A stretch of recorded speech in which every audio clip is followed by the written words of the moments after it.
Alright students, so I decided to do this video to further expound on pressure, right? So another term for pressure is hydrostatics, right? And it says here hydrostatics is the study of a fluid at rest in stable equilibrium, and we know what that means, right? It also says that a fluid typically refers to either a gas or a liquid. So we normally have the tendency to think that fluid refers to only liquids. Fluid refers to both a gas and a liquid. Now further on we'll also speak to Archimedes' principle and the law of flotation, but let's jump right into what pressure exactly is.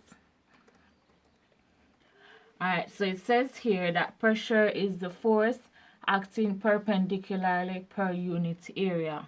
So in other words, pressure is equal to force divided by area, just as density is equal to mass divided by volume. Same formula here. Pressure is equal to force divided by area. So it's the amount of force that is acting at a particular point or a particular area, how concentrated the force is on a particular area. Yes, and of course, force is measured in newtons, area, meters squared. So the SI unit for pressure is known as the pascals. We don't normally use Newton meter squared because we have a derived unit for that known as the Pascal.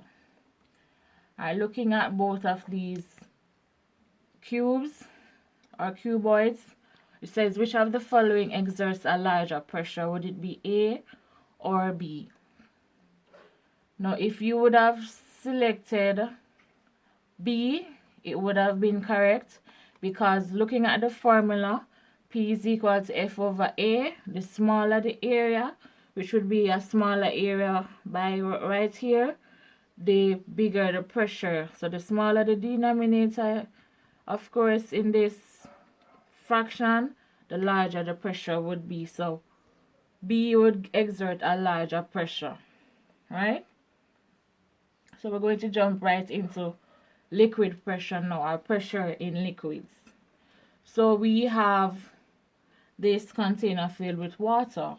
Of course, it's not that easy to find the area of the pressure right there because we realize that in liquids or for liquids, they would take the shape of their containers.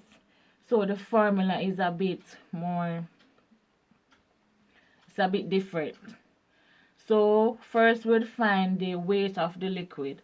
And we know that the formula for weight is mass times gravity.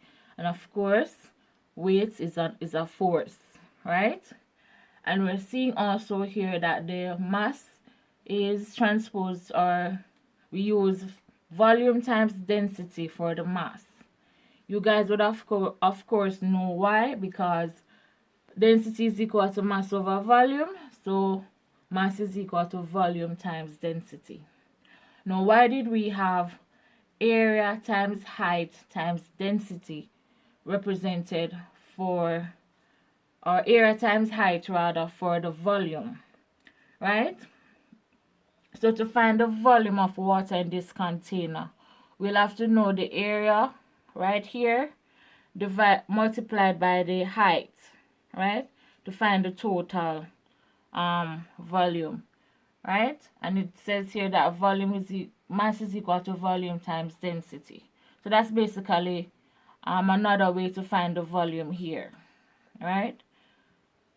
Instead of just reading directly what the value is, another way, if we had this shape and wanted to find the volume of water it would contain, we'd find the area of the base times the height. That's another way. Now, as I had explained earlier, it says pressure exerted by the liquid on the base of the container. Now, we know that on the base, we know that pressure is generally equal to force divided by area. But the force exerted by this liquid here is equal to this value, which is equal to its weight, right? So this right here represents the force and divided by the area.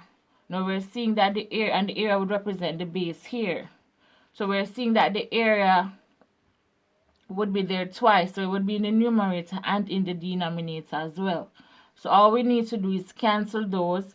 Hence we would come with this formula, which is H, that is the height, the density of the liquid, times the pull of gravity.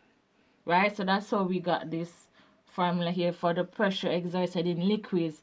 So you see here, it still comes from the general formula, force divided by area.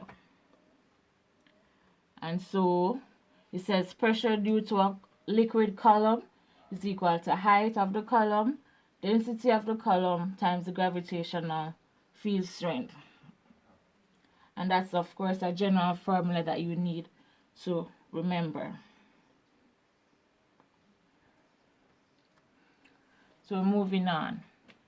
The pressure experienced by points at the same depth is the same. At different depths, the pressure is different. So, based on the formula, you realize that height does affect the pressure in a liquid. Right? The greater the height, the greater the pressure. Now, what else also affects the pressure in a liquid? The density. Seeing here from the formula, the density as well. So the height, the density, and the pull of gravity if we're on a different planet or a different place. So depending on the pull of gravity, yes, it would also affect the pressure in a liquid, or pressure generally. So we're seeing that with an increase in depth, the pressure increases. Hence, you're seeing the lowest point here has the furthest pool of water. The water is oozing out the furthest. That means it has the greatest pressure. Now, these are some constants you need to remember. So we're seeing that gravitational field strength on the Earth, it's 10 newtons per kilogram. Some people will say it's 9.8. We normally just use 10. We also have another unit for it, 10 meters per second squared. It's the same thing.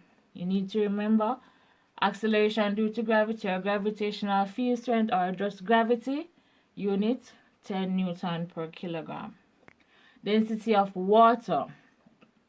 The density of water is 1,000 kilogram per meter cubed. Right, that's another constant you need to remember. Also, atmospheric pressure is 100,000 pascals. Some books you see 101,000 pascals. You can just use 100,000 pascals unless otherwise stated. Alright. Also, wanted to show you an example of how, well, you could also read up to see when atmospheric pressure would actually be used, but I'll show you in another video. Alright.